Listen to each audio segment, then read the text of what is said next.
Welcome to Storytime. Enjoy with me. Young Goodman Brown by Nathaniel Hawthorne.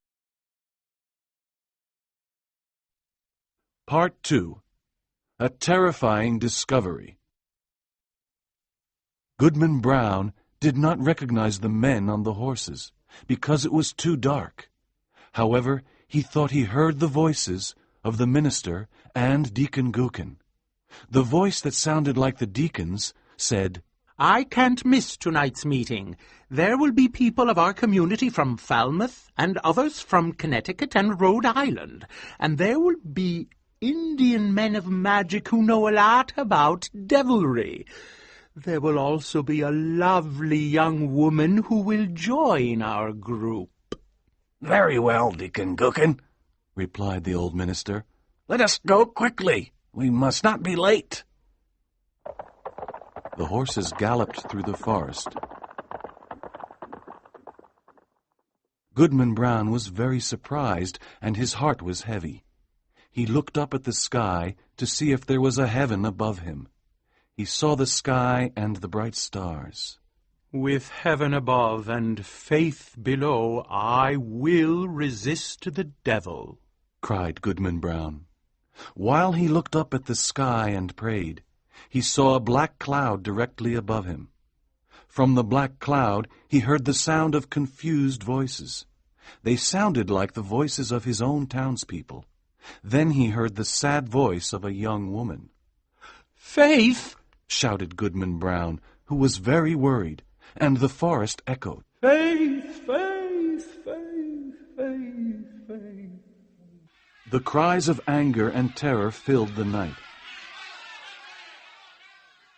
Then there were sounds of other voices, terrible screams and laughter.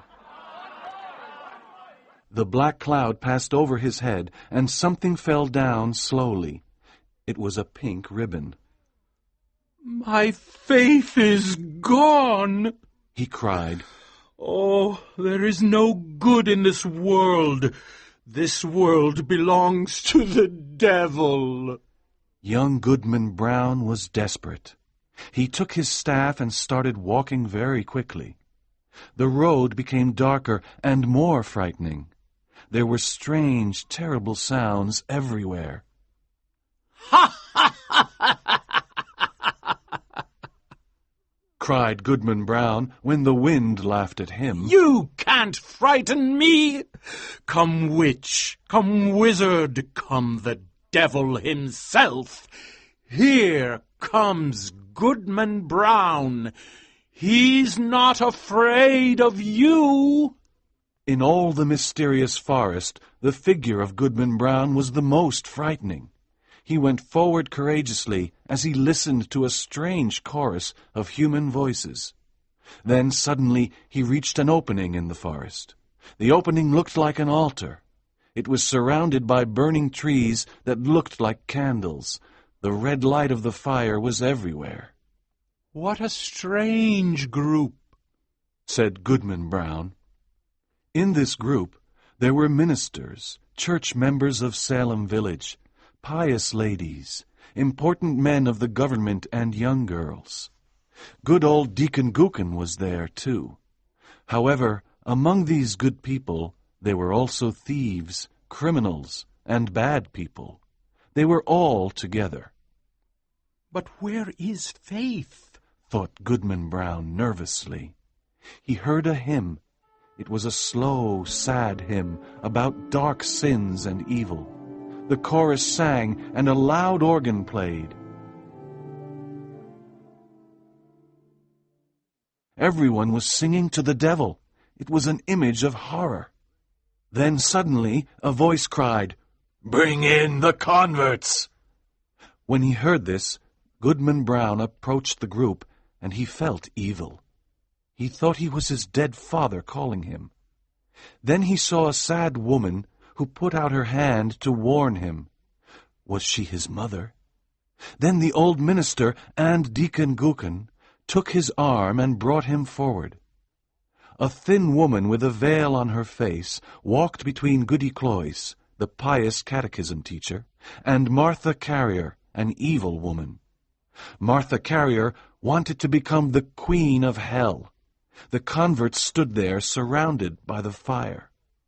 "Welcome, my children," said the dark figure.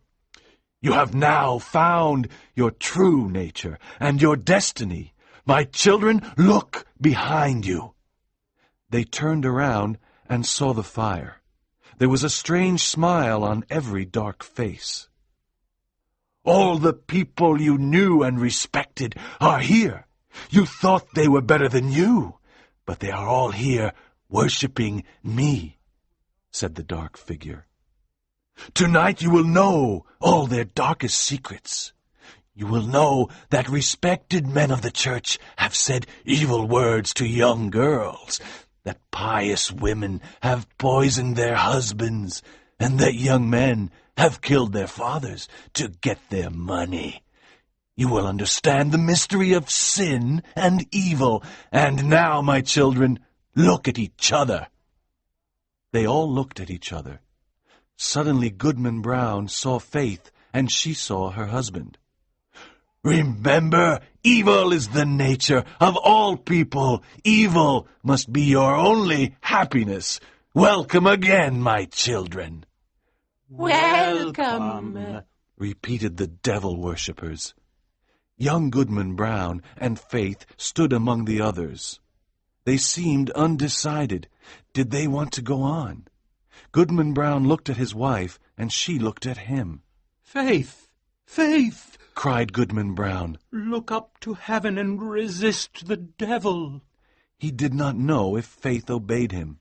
After he had spoken, he found himself alone with the sound of the wind in the forest. He was standing against a cold, humid rock. A branch of a tree that had been on fire was now cold and wet. The next morning, young Goodman Brown walked slowly in Salem village. He was a very confused man. He saw the good minister walking near the cemetery and preparing his sermon. Goodman Brown avoided the old man. Old Deacon Gookin was praying, and Goodman Brown could hear his prayers through the open window. Who is he praying to? Thought Goodman Brown. Goody Cloyce, the pious old Christian, was giving religious instruction to a little girl. Goodman Brown pulled the little girl away. Near the church he saw Faith's head with the pretty pink ribbons. She was very happy to see her husband and almost kissed him in front of the whole village. But Goodman Brown looked at her severely and sadly and walked on. Did Goodman Brown fall asleep in the forest and only have a terrible dream about a witch meeting and the devil? Perhaps, but it was a dream of evil omen for young Goodman Brown. After that strange night, he became a sad, dark, almost desperate man. On Sunday, when the congregation sang a hymn, he could not listen to it. He could still hear the frightening hymn of the night in the forest. At night, he often awoke and moved away from Faith. When the family prayed, he looked at them angrily and turned away. After a long life, Goodman Brown's body was carried to his grave, followed by Faith, his children, and grandchildren. There was a procession with many friends, but there were no hopeful words on his tombstone, because his last hour was very sad and hopeless.